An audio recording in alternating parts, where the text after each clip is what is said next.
পশ্চিমবঙ্গের শাসক দল তৃণমূল কংগ্রেস তথা মুখ্যমন্ত্রী মমতা বন্দ্যোপাধ্যায় বারবার সরব হয়েছেন কেন্দ্রের বঞ্চনা নিয়ে। কি বঞ্চনা? আবাস যোজনার বঞ্চনা। অর্থাৎ যে সমস্ত মানুষজনের নিজস্ব ঘরবাড়ি নেই তাদের বাড়ি করে দেওয়ার জন্য যে সরকারি প্রকল্প, সেই প্রকল্পের টাকা কেন্দ্র আটকে রেখেছে, ফলে বঞ্চিত হচ্ছে বাংলার বহু মানুষ। সেই নিয়ে বারবার সরব হয়েছে তৃণমূল কংগ্রেস। আমরা দেখেছি অভিষেক বন্দ্যোপাধ্যায় থেকে শুরু করে মমতা বন্দ্যোপাধ্যায় প্রত্যেকে এই বিষয় নিয়ে সরব হয়েছেন। এমনকি তৃণমূল কংগ্রেসের পক্ষ থেকে প্রধানমন্ত্রীর কাছেও এই বার্তা বারংবার পৌঁছে দেওয়া হয়েছে। তা সত্ত্বেও কেন্দ্র এই বিষয় নিয়ে বারবার চুপ করে থেকেছিল এবং বাংলার বিজেপি নেতৃত্বরা কেন্দ্রের কাছে গিয়ে দরবার প্রধানমন্ত্রীর কাছে গিয়ে বলেছেন যাতে এই আবাস যোজনার টাকা আটকে রাখা হয়। মমতা বন্দ্যোপাধ্যায় সিদ্ধান্ত নিয়েছিলেন যে ঠিক আছে, কেন্দ্র যখন দিচ্ছে না, দেওয়ার দরকার নেই, আমরাই দেব। অর্থাৎ পশ্চিমবঙ্গ সরকারই বাংলার যে সমস্ত মানুষজনের ঘরবাড়ি নেই কিন্তু ঘরবাড়ির প্রয়োজন, কষ্টের মধ্যে রয়েছেন, তাদের বাড়ি করে দেবে। এবার সেই কথাই প্রতিধ্বনিত হলো বিজেপি প্রার্থীর মুখে। অর্থাৎ বিজেপি প্রার্থী স্বীকার করে নিলেন যে তারা বঞ্চিত হওয়া সত্ত্বেও তাদের সরকারি আবাস যোজনার প্রকল্পের টাকা দেয়নি কেন্দ্র, অর্থাৎ কেন্দ্রের বিজেপি সরকার। কিন্তু সেই বিজেপি প্রার্থীর পাশে দাঁড়িয়েছে কে? তৃণমূল কংগ্রেস সরকার, পশ্চিমবঙ্গ সরকার, মমতা বন্দ্যোপাধ্যায়। একজন বিজেপি প্রার্থী যিনি তৃণমূল কংগ্রেসের বিরুদ্ধে লড়েছিলেন, তার প্রয়োজনীয় বাড়ির টাকা দিল পশ্চিমবঙ্গ সরকার। মমতা বন্দ্যোপাধ্যায়ের মানবিকতার উদাহরণ আরো একবার সকলের সামনে জলজল করে উঠল। কি সেই ঘটনা, কি সেই বিষয়? সেই বিষয় নিয়েই আজকের প্রতিবেদন, আপনারা সঙ্গে থাকুন। বীরভূমের দীর্ঘদিন ধরে বিজেপির কর্মী, বিজেপির সদস্য কাঞ্চনা ধীবর, তিনি পঞ্চায়েত ভোটে লড়েছিলেন। যদিও পরাজিত হন, কিন্তু লড়েছিলেন। শুধু তিনি নন, তার ভাইও লড়েছিলেন। এইরকম একজন বিজেপি কর্মী বা সমর্থক বা সদস্য, যাই বলেন না কেন, তারা অন্তর দিয়ে বিজেপি দলটি করেছিলেন। দীর্ঘদিন দল করা সত্ত্বেও তার বাড়ির জন্য আবাস যোজনার টাকা কেন্দ্রীয় সরকার তাকে দেয়নি।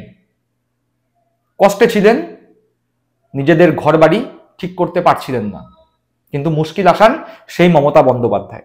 মমতা বন্দ্যোপাধ্যায় ইতিমধ্যেই বাংলার আবাস যোজনার মাধ্যমে 10 লক্ষ মানুষের বাড়ির জন্য প্রাথমিক 60,000 টাকা করে ছেড়েছেন। সেই টাকা পেয়েছেন এই কাঞ্চনা ধীবর, যিনি তৃণমূল কংগ্রেসের বিরুদ্ধে লড়েছিলেন।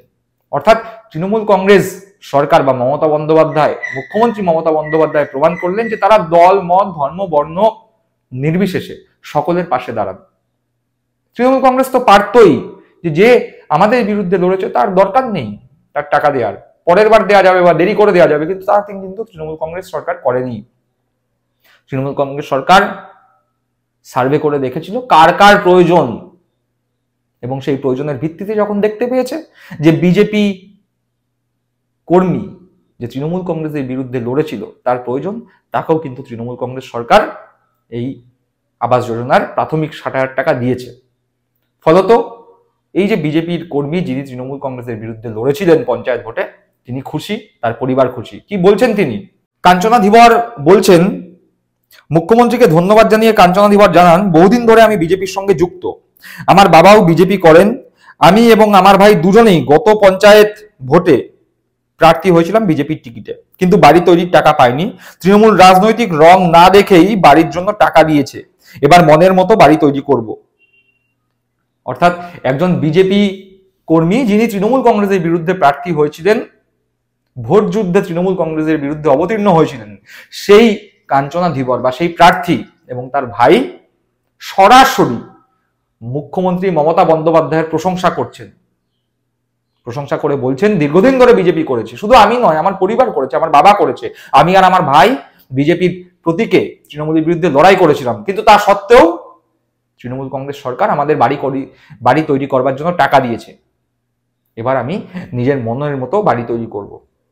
তার মন থেকে যে তৃপ্তি, তার মন থেকে যে আশীর্বাদ বা তার মন থেকে যে শুভকামনা মমতা বন্দ্যোপাধ্যায় তৃণমূল কংগ্রেস সরকারের প্রতি ব্যক্ত হয়েছে, তাতে আগামী যে ভোটই হোক, বিধানসভা হোক কি পৌরসভা হোক কি পঞ্চায়েত হোক বা লোকসভা হোক, সেখানে এই যে বিজেপি প্রার্থী হয়েছিলেন তিনি বা তার পরিবারের কেউ বিজেপিকে কি আর ভোট দেবেন, সে বিষয়েও কিন্তু প্রশ্ন উঠছে। তার কারণ তারা সরাসরি উপলব্ধি করতে পারলেন যখন বিপদে পড়েছেন, যখন বাড়ির দরকার, তখন কিন্তু তার পাশে তার দল বা তার দল যারা কেন্দ্রের ক্ষমতাসীন অর্থাৎ বিজেপি সরকার, তারা কিন্তু পাশে দাঁড়ায়নি। পাশে দাঁড়িয়েছে কে?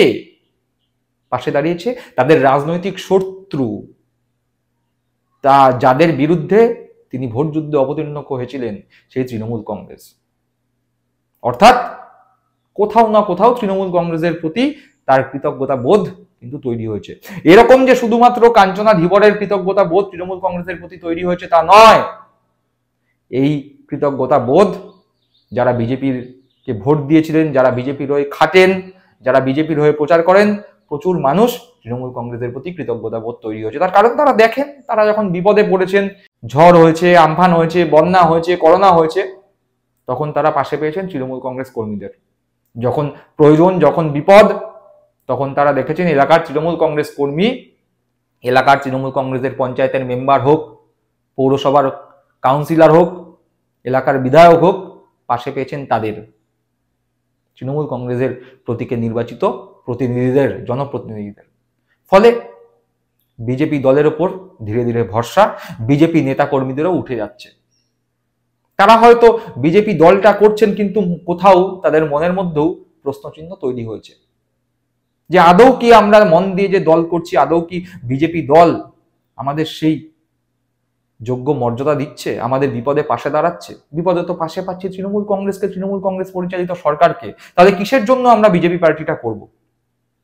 এই প্রশ্ন যারা বিজেপিকে ভোট দিয়েছিলেন, কথায় কথায় শুভেন্দু অধিকারী বলেন না 2 কোটি মানুষ আমাদের পাশে দাঁড়িয়েছিলেন, সেই 2 কোটি মানুষের মনেও কিন্তু এই প্রশ্ন আজকে জাগছে।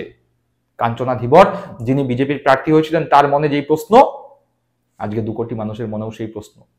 তারাও কিন্তু উপলব্ধি করছেন যে ধর্ম বর্ণ রাজনীতির ঊর্ধ্বে উঠে পশ্চিমবঙ্গ সরকার, মুখ্যমন্ত্রী মমতা বন্দ্যোপাধ্যায় সকলের পাশে দাঁড়াচ্ছেন।